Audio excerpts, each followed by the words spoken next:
Hi, my name is Rick Sanchez. I'm with a company called Tractor Tip, and what we have for sale here today is a Kobelco SK250 LC. LC stands for long carriage, meaning that it's got a longer than standard carriage. We're going to talk a little bit about the mechanics of this particular machine in the first clip, the operating specs in the second, and we'll run it in the third.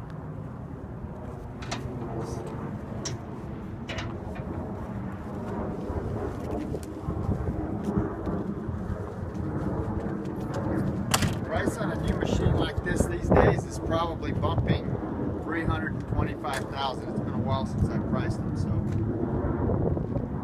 don't quote me on that. The hours on this machine are 5,019. As far as manufacturers go, Kobelco's pretty ubiquitous out there. They're one of the top suppliers of heavy construction equipment.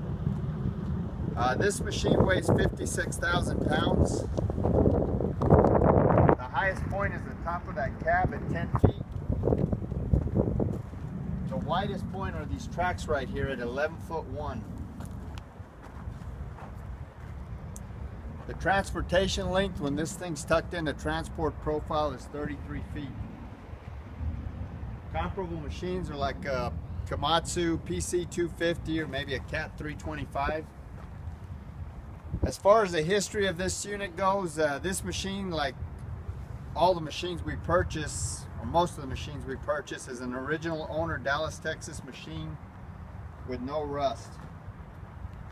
We don't get snow or mess with salt. We're far enough south and 300 miles from the ocean, so the only salt we see is the salt on our kitchen tables. This machine comes from a large, well-organized contractor here in the Dallas-Fort Worth area that has a comprehensive maintenance program that rivals some of the best I've seen. We, as well as our customers, have been happy with all the machines we've purchased from these guys, and it should be said that before I buy any machine, my mechanics thoroughly inspect it first, and before I write a check for a machine, I go out and check it out myself.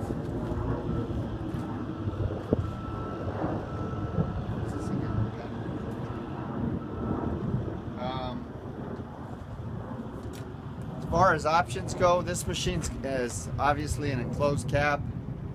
It's pretty cold right now. The AC seems to be blowing cold and the heater works, so it's kind of hard to tell with the AC because it's cold outside. But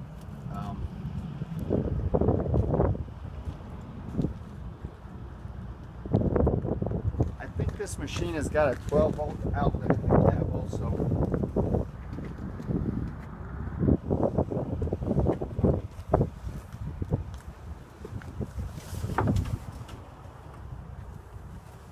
Well, it's got outlets, but I'm not sure if they're 12 volt, so I wouldn't plug your iPhone in it.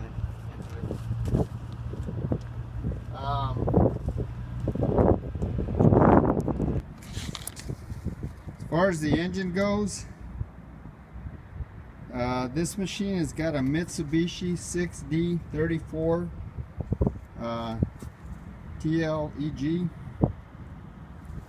This engine is common in, or was common in cat excavators. I don't know if they're still putting them in there. It's got a 90-gallon fuel tank, which will run you 14 to 18 hours of run time, depending on your application.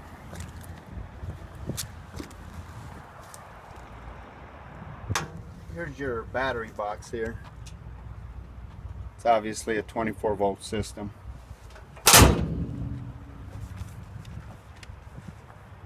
All of the fluid levels on this unit are where they should be. The fluid levels are where they should be.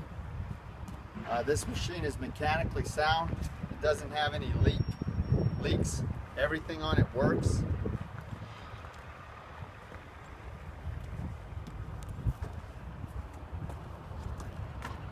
You can see the undercarriage is probably about 75–80%.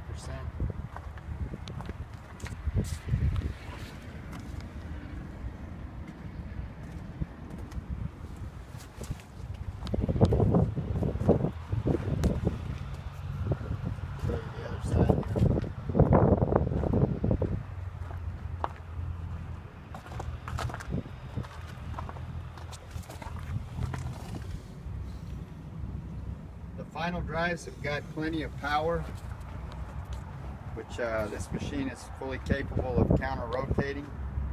The hydraulics are strong. There's no cracks or welds on the work equipment.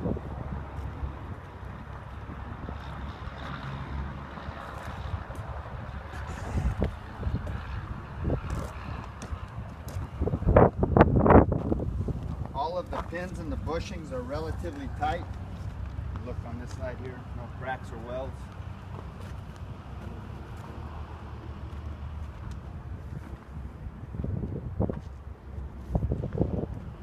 As far as the bucket goes, this is considered a what I'd consider a 48-inch bucket, but it's actually got a 58-inch bite because it's got those duckbill teeth on it.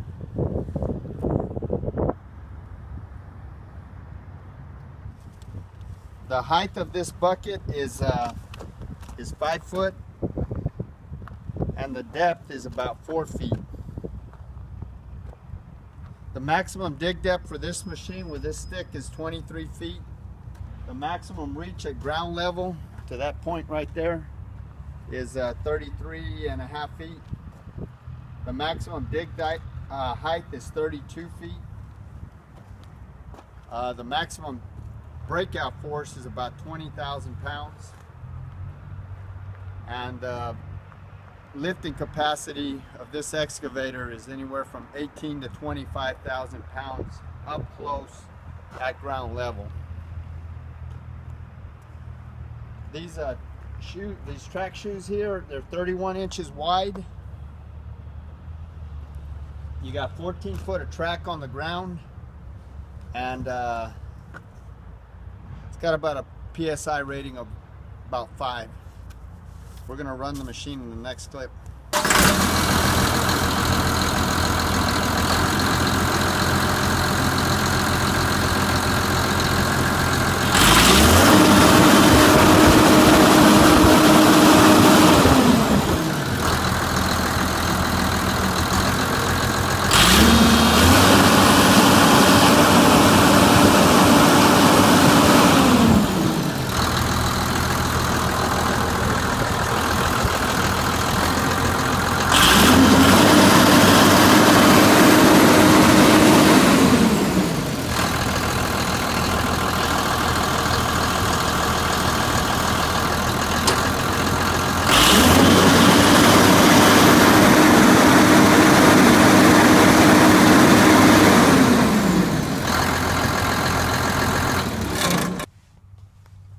Okay, so this is the inside of the cab here. There's your air conditioner and heater. And actually, the belt is off the compressor on the air conditioner, so it's not working. Here's your horn here. This is your safety lever, your travel controls, your monitor panel. Pretty simple monitor panel. Here's your hour meter right there. Turn it on for you guys. Everything. It does a self-diagnosis when you're first. There's the monitor panel.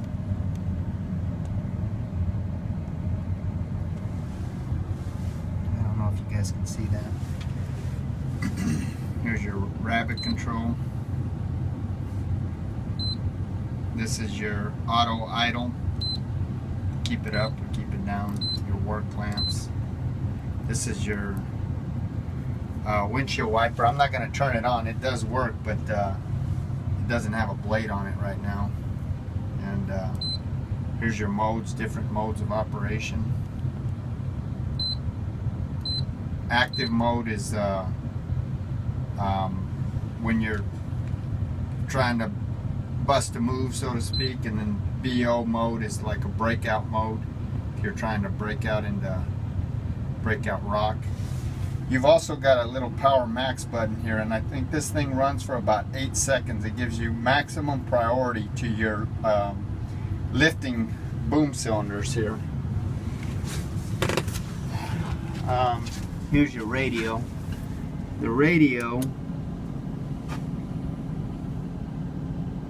The The radio turns on, but it's not making any noise. Here's your, this is your seat here. The seat's in pretty good shape.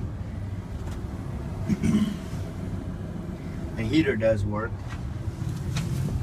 That's pretty much it for the cab. All the windows in it. You got a sunshade here. There's your suicide hatch. This window obviously goes up.